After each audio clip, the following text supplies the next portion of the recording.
la une de cette édition, le Premier ministre chef du gouvernement à Correa. Il a visité la zone industrielle. Ce site fait partie de la politique de décentralisation du gouvernement. En prélude de l'arrivée du roi du Maroc, la ministre de l'Industrie, des PME et de la promotion du secteur dans les installations de 2 unités produits de la coopération guinéo-marocaine. Religion dans cette édition avec cet engagement du chef de l'État, professeur Alpha Condé, à financer la construction d'une mosquée à Mafanko, un bijou comme le qualifient les citoyens de la localité qui vont donc très bientôt y accomplir leur devoir de croyants. Mesdames et messieurs, bonsoir et bienvenue dans ce journal. Une mission de la Société financière internationale, la membre du groupe de la Banque mondiale, en visite de travail à Sékou Touréa. Les responsables de cette institution ont rencontré le chef de l'État. Il a été question de l'appui du gouvernement dans des secteurs de développement, notamment l'énergie, les télécommunications et les mines. La FI, est un organisme qui accompagne les pays en voie de développement à atteindre une croissance durable. Sanassi Keita.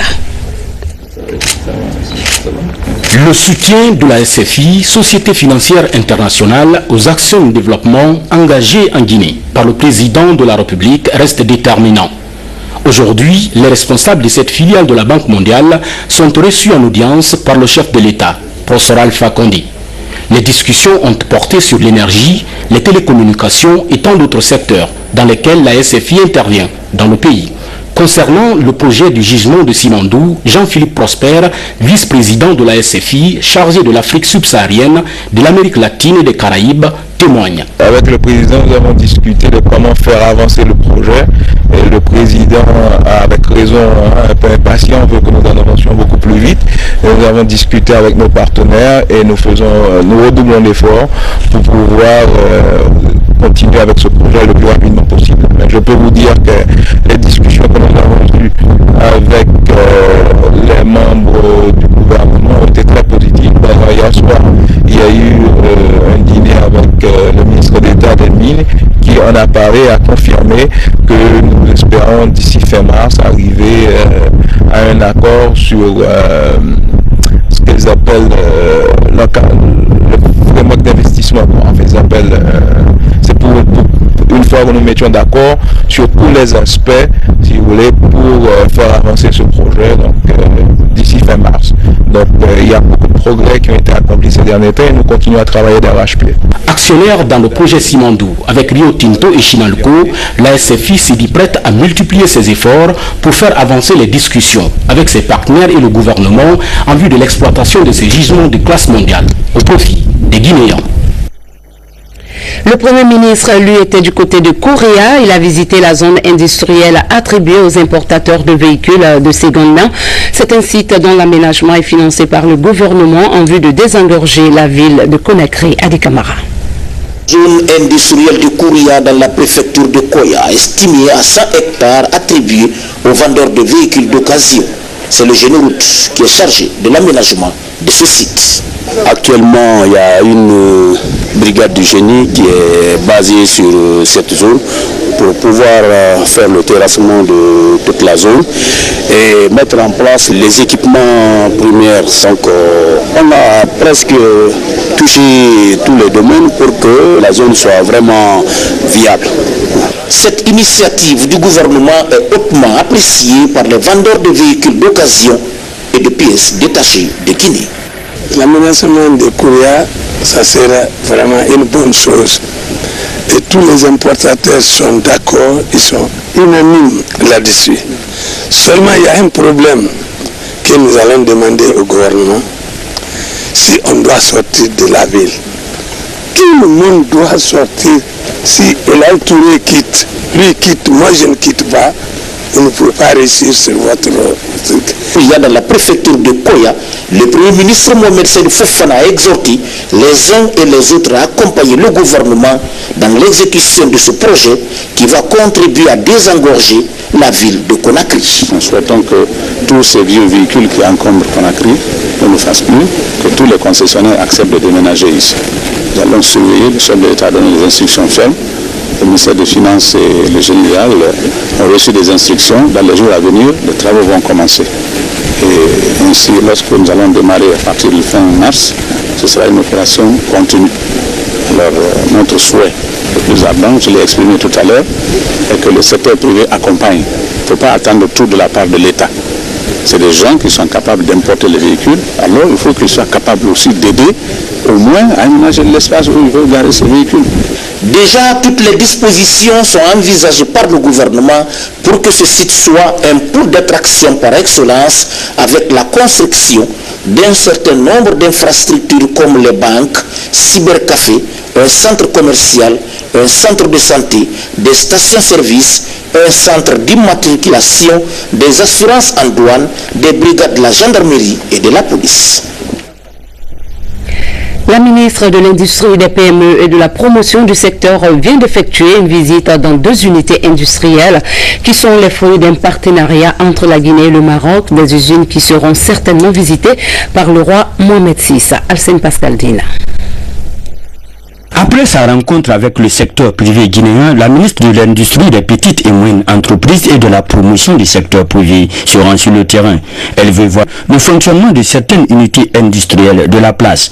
Première étape, l'usine des moulins d'Afrique et les ciments de l'Afrique CIMAF. Toutes deux fruits de la coopération guinéo-marocaine. La taille et l'installation de ces unités de fabrique qui aujourd'hui emploient plus de 500 travailleurs. Il est prévu que Sa Majesté le roi Mohamed VI visite ces 2 usines. Vous savez qu'il y a un accord cadre de coopération commerciale et industrielle qui est signé entre les 2 pays. Et moi je me réjouis de voir, de découvrir ces bijoux, ces outils. Et il est bon que les Guinéens sachent qu'il y a ces réalisations-là. Les Moulins d'Afrique est une usine de production de la farine fortifiée et les ciments de l'Afrique spécialisés dans la fabrication du ciment. Aujourd'hui, nous avons la satisfaction de montrer à tout le peuple guinéen une usine qui vient de démarrer il y a quelques semaines, et une usine performante et une usine très très moderne. La capacité de production, c'est 500 000 tonnes. Moi, c'est un exemple que beaucoup de nos compatriotes guinéens doivent suivre. Le professeur Alpha Condé, son arrivée du pouvoir, a réellement motivé les opérateurs, poussé les opérateurs à s'investir dans l'industrie et dans l'agriculture. Donc c'est par rapport à ça que le PDG a motivé, a arrivé à convaincre notre partenaire marocain à s'investir dans l'industrie en Guinée. La visite de la chef du département de l'industrie coïncide avec l'arrivée très prochaine en Guinée de Sa Majesté le roi Mohamed VI du Maroc. Un séjour que le souverain chérifien mettra à profit pour visiter ces 2 unités industrielles qui sont aujourd'hui le fruit de liens séculaires d'amitié et de coopération entre Conakry et Rabat. Et puis ce décret des barres 2014-044-PRG-SGG portant clôture de la session inaugurale de la législature 2013-2018. Le président de la République, vu la Constitution, décrète article 1er. La session inaugurale de la législature 2013-2018 est close le vendredi 28 février 2014. Article 2, le présent décret qui prend effet à compter de sa date de signature sera enregistré et publié au journal officiel de la République. À Conakry, 27 février 2014, signé professeur Alpha Condé. Toujours dans le cadre des préparatifs de l'arrivée du roi Mohamed VI du Maroc, l'OGP, l'Office guinéen de publicité, sensibilise les populations à maintenir propres les lieux déjà assainis ainsi que les espaces publicitaires. Francis Collier. Garder nos espaces publics toujours propres pour réserver un accueil chaleureux à nos hôtes marques. Tel est le message principal de cette campagne de sensibilisation de l'Office guinéen de publicité. L'opération vise à réguler les affichages à caractère publicitaire pour un environnement propre. On commence d'abord par informer la population guinéenne que notre ville se doit, à l'image des autres villes, être propre. C'est pourquoi les mots forts restent et demeurent. D'abord, appeler la population guinéenne à réserver un accueil très chaleureux. Je pèse mes mots à notre très cher hôte, le roi Mohamed VI du Maroc. Cette campagne de nettoyage et de sensibilisation de l'OGP est une contribution du département de la communication en vue de réserver un accueil chaleureux au roi du Maroc. Déjà, l'opération se bute à des réticences sur le terrain. En fait, c'est toutes les agences souvent de spectacles qui se permettent cela, et même l'agence guinéenne de spectacle a tout fait pour que les promoteurs culturels arrêtent de se comporter comme ça. Mais dans ce cas d'espèce, nous allons convoquer la structure en question afin qu'elle réponde de ses actes. À travers cette opération, l'Office guinéen de publicité semble déterminé à aller jusqu'au bout pourvu que les affichages publicitaires soient plutôt embellissants que salissants. Clôture des travaux de restitution du rapport d'évaluation du programme Recopel. Ce projet mis en œuvre par le National Democratic Institute NDI a permis de fortifier la confiance entre les partis politiques et l'électorat. Cette évaluation a montré la nécessité de valoriser les enseignements tirés avant, pendant et après les dernières consultations. Mahmoud Bari nous fait le point. Les acteurs politiques, membres de la société civile et les différents intervenants dans le processus électoral guinéen ont évalué le programme de renforcement de la confiance entre les partis politiques et l'électorat. Cette initiative concertée de l'USAID, de l'Union européenne et du PNUD a permis de ficeler un projet harmonisé pour l'enracinement de la démocratie en Guinée. Piloté sur le terrain par le National Democratic Institute, le Recopel a permis de garantir la transparence et la crédibilité du processus électoral. Je pense que l'efficacité, dans la mesure où une évaluation, je dirais, objective a pu être faite du processus électoral guinéen pour voir les faiblesses et les forces, mais également pour envisager des actions dans le futur qui permettent de qualifier, disons, la gouvernance politique dans notre pays en général et la participation aux élections en particulier. Nous avons ressenti là auprès des points focaux, auprès des représentants des partis politiques, toutes tendances confondues, une détermination à consolider les acquis des dernières élections et à œuvrer ensemble pour renforcer ce qui reste à faire pour que désormais les élections nationales en Guinée se passent de façon transparente et crédible et paisible également. L'avenir, c'est comment les partis politiques vont intégrer les leçons du Recopel pour améliorer leur participation aux prochaines échéances électorales. Veiller à ce que les membres de la CENI soient bien informés des droits et devoirs des délégués des partis politiques. Il est important de former les membres des bureaux de vote sur le type de collaboration et de relations qu'ils doivent entreprendre avec les délégués des partis politiques pour un déroulement transparent et pacifique des opérations de vote et de dépouillement. Il s'agit désormais de capitaliser les acquis du Recopel pour qualifier le processus électoral guinéen. Le ministre chargé des Finances et le représentant résident du Fonds monétaire international étaient à l'université Lassana Conté de Sonfonia. Ils ont partagé avec les étudiants leur savoir et expérience sur la gestion financière de l'économie africaine au sud du Sahara avec le cas particulier de la Guinée. Boubacar Ba nous signe ce reportage.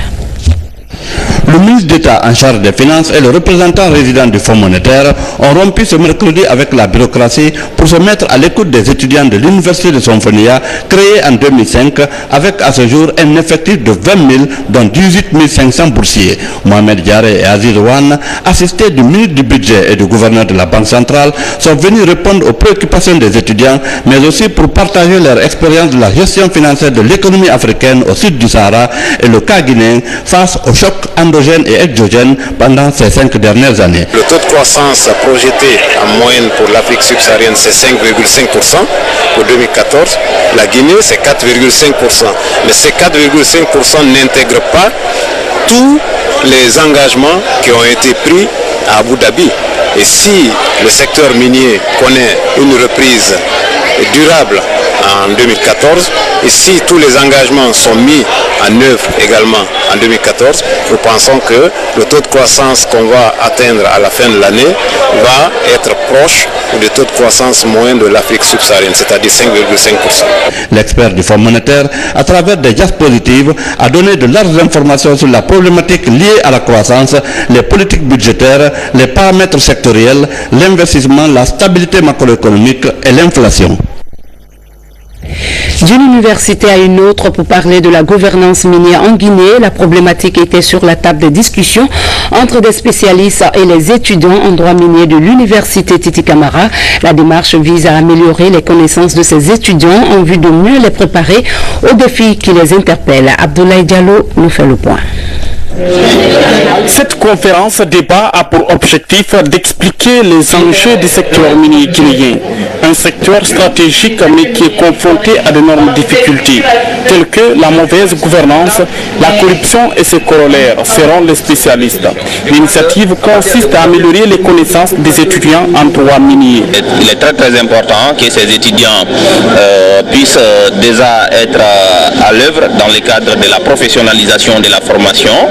Je crois que c'est ce que nous avons eu à faire aujourd'hui pour les montrer qu'ils ne sont pas seuls et qu'ils sont toujours accompagnants et que en tant que première promotion des droits miniers en République de Guinée, il est toujours très important que nous puissions arriver à des résultats autant probants qu'au moment où la relève sera prise, que ça soit prise par des gens qui connaissent non seulement la théorie des droits miniers mais aussi la pratique.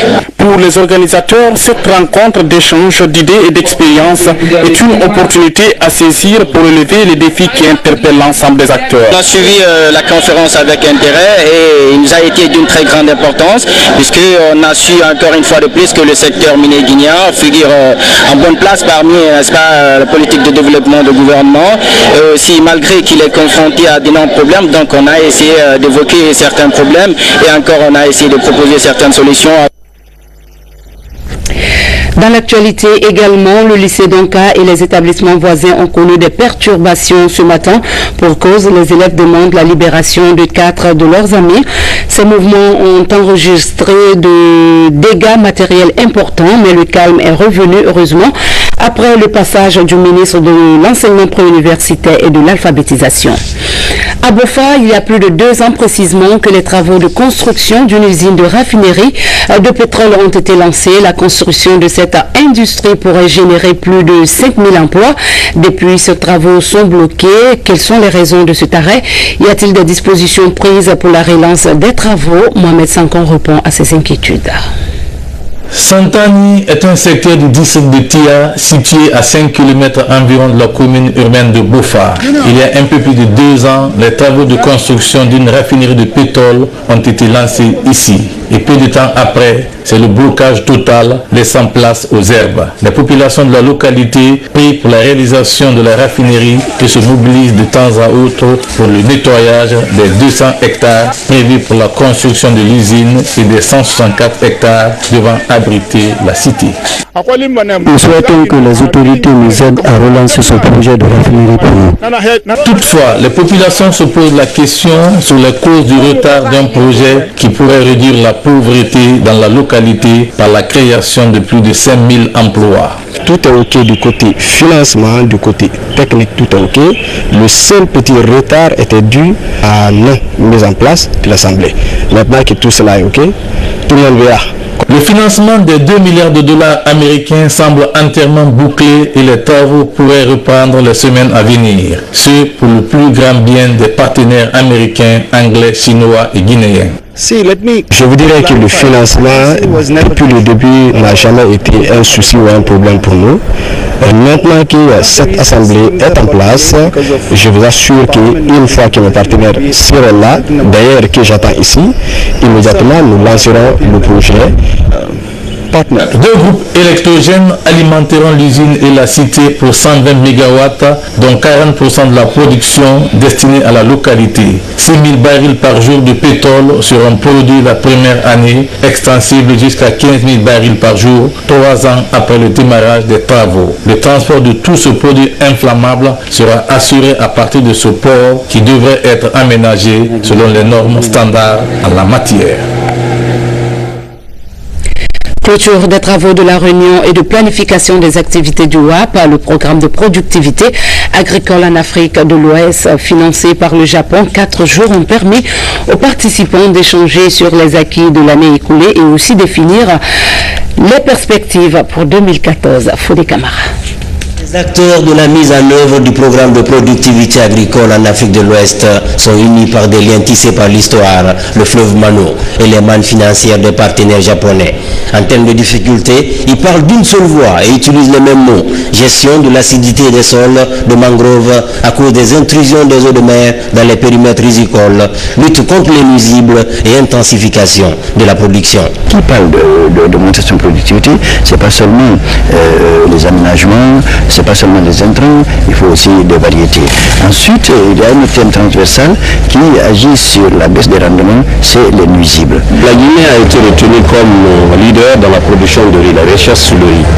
C'est en ce sens que des thèmes transversaux ont été retenus, des thèmes transversaux portant sur l'amélioration variétale et puis le contrôle des pestes et des chenilles urticantes dans le bas-fond et des plaines de mangroves. Autre préoccupation, la nécessité de faciliter les échanges transfrontaliers et d'assurer la synergie entre la météorologie et l'agriculture. Il est bon que la prévision météorologique soit incorporée dans un programme de sécurité alimentaire pour faire savoir aux paysans à quel moment il faut planter, à quel moment il faut défricher, à quel moment les travaux agricoles doivent être menés pour mettre toutes les chances de leur côté, n'est-ce pas, pour pouvoir obtenir le maximum de rendement.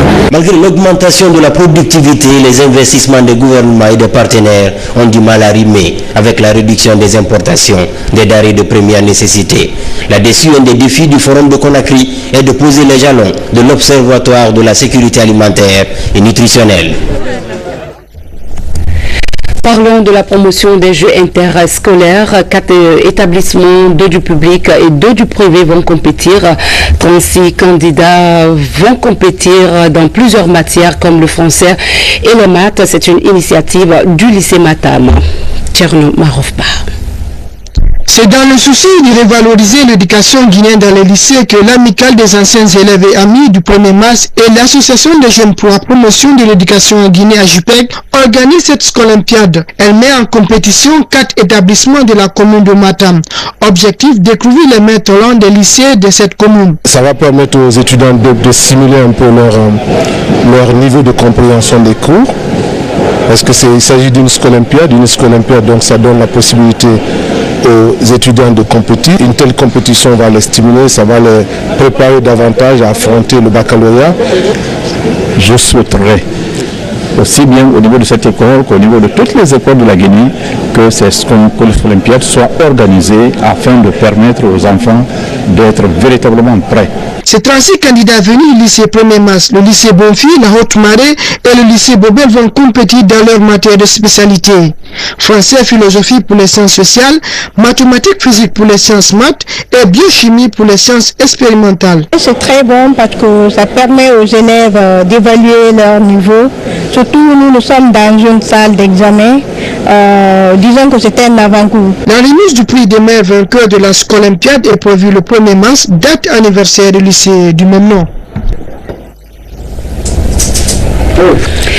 L'ONG Aide et Action Internationale Afrique accompagne le système éducatif guinéen. Elle vient d'offrir une école de 3 classes et une direction au district de Tambidjé dans la préfecture de Bouquet. Objectif, améliorer les conditions d'accès des élèves aux salles de classe et surtout les jeunes filles. Baba Kouyaté. Le district de Tabingé, dans la sous-préfecture de Dabis, à Bouquet, a une école de 3 classes, une direction et des latrines. C'est une première dans l'histoire du village dont les élèves n'auront plus à faire plus de 3 km à pied pour aller étudier. La pose de la première pierre de l'infrastructure a mobilisé les autorités locales et les habitants du village. C'est une œuvre de l'ONG Aide Action Internationale Afrique qui s'inscrit dans la 3e phase du projet École Amis des filles. L'école la plus proche est à plus de 3 km. Donc cette année-ci, on va démarrer la construction de 3 salles de classe, d'un bloc latrine, d'une aire de jeu et d'un point d'eau. Ce qui permettra aux enfants de cette localité d'avoir la chance d'aller à l'école. L'établissement pourrait être ouvert aux élèves à l'ouverture prochaine. La nouvelle soulage les autorités préfectorales et les villageois. Un sentiment de satisfaction quand on sait que je suis arrivé à Bouquet vers les années 95 à Dabis, il y avait près de 17 écoles qui étaient sous les hangars. Et à la date où je vous parle, on a déjà réalisé 15 écoles primaires au temps du professeur Alpha Condé. La préfecture de Boké a un faible taux de scolarisation qui avoisine les 25%. Bientôt la fin du calvaire pour les habitants de Sogolon dans la sous-préfecture de Kolaboui. Le pont en bois qui les servait de traversée ne tient plus. Un nouveau pont est en construction par l'entreprise La Guinéenne de Prestation. Mais en attendant la fin des travaux, le preuve se sent dans ce reportage de Marie-Angélique Bangora. Il faudrait adopter une démarche catholique pour éviter de passer au travers du pont en bois de Songolon, district situé dans la sous-préfecture de Kolaboui, préfecture de Boké. Très convoité par la population de cette localité, ce pont en bois sert de liaison entre les villages environnants. S'ils construisent un nouveau pont pour nous ici, nous sommes sauvés. Nous n'aurons plus de soucis. Nous prions que nous ayons un nouveau pont. Et ce serait un offre de soulagement pour nous, habitants de Sogolon. Traversant chaque jour 25 km de pistes rurales, les villageois de Bintimodia et Kolaboui souhaiteraient un réaménagement de ces infrastructures afin de bien mener leurs activités. Nous avons des parents qui font un tour avant d'atteindre là où nous sommes. Mais si le pont est construit, l'accès sera facile pour nous habitants de Songolon. Pour répondre à cet appel, l'entreprise GDP, la Guinéenne d'entreprise, veut montrer sa compétence en la matière. Ici, le pont qu'on va faire, ce sera décalé à la base de l'ancien pont que vous voyez ici. Andalé cette fois-ci pour que les radios puissent répartir la charge au niveau de la fondation. À la fin de ces travaux, les villageois de Songolon n'auront plus qu'à se réjouir de cette réalisation, ce qui va faciliter la traversée pour la sous-préfecture de Kamsar en passant par Katako et Kawas. À la page religion, les travaux de construction de la mosquée de Mafanko financés par le chef de l'État avancent à la satisfaction des citoyens de ce quartier qui disposeront bientôt d'un cadre de prière adéquat. Le secrétaire général des affaires religieuses était sur place pour s'enquérir du niveau d'évolution des travaux. Tierno Ousmane Diallo, reportage. Les travaux de construction de la mosquée de Mafanko achevés, il ne reste plus qu'à installer les tapis de prière avant l'inauguration prévue le 14 mars prochain. Bâti sur une superficie de 1500 m², cet édifice religieux est un don du chef de l'État aux habitants de Mafanko, le quartier de la commune de Matam, qui abrite sa résidence privée. Nous avons des grands sentiments de satisfaction dans la mesure où la mosquée est réalisée par le président de la République, le professeur Alpha Condé. Toute la Guinée, d'ici jusqu'à Yomo, d'ici jusqu'à Kunara, d'ici jusqu'à Sigri, on peut trouver de grandes mosquées. Mais une mosquée de cette manière-là, vite fait, là, nous ne pensons pas si on peut trouver. Connaissant l'affection et l'importance que le chef de l'État accorde au quartier Mafanko, j'ai tenu à ce que le travail soit bien fait. Nous avons fait un plan permettant aux fidèles de l'utiliser selon les exigences de l'islam. La mosquée de Mafanko a été construite en 1958. Avec la nouvelle image qu'elle affiche, 1300 fidèles peuvent désormais s'y retrouver et accomplir leurs devoirs religieux. Tout est soulagement pour ces fidèles musulmans.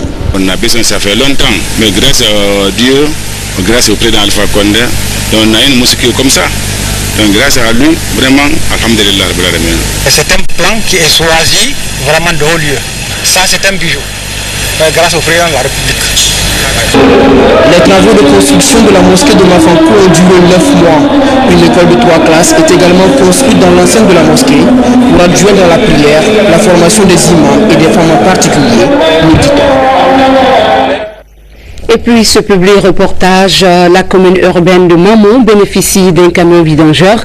C'est le fruit des efforts conjugués d'une institution bancaire, la BCI, et les ressortissants de la localité. Ce camion citerne aura pour mission de vider les fosses septiques afin de réduire les maladies hydriques. Abdelaziz Baldé. Ouf de soulagement pour les populations de la région administrative de Mamon. Un camion vidangeur de 8000 litres est remis aux autorités de la commune. Cette année, nous avons retenu 3 projets, parmi lesquels l'opération de vidange des eaux usées à Mamou. D'autres collaborateurs donc présenteront des projets cette année et nous pourrons les aider à concrétiser des œuvres de soutien à leur population d'origine dans l'arrière-pays. C'est une initiative des ressortissants de Mamou avec l'appui de la BICIGI. Cet engin de 135 millions de francs guinéens permettra d'atténuer la souffrance des habitants de la ville Carrefour. Ce camion, nous allons l'entretenir comme les criminels de nos yeux et nous sommes sûrs qu'il nous sera très utile. Cette action salutaire de la BICIGI témoigne de sa volonté à contribuer à l'amélioration des conditions de santé de la population guinéenne. Voilà, nous sommes au terme de cette édition. Merci à vous de l'avoir suivi et excellent suite de programme à notre compagnie. Bonsoir.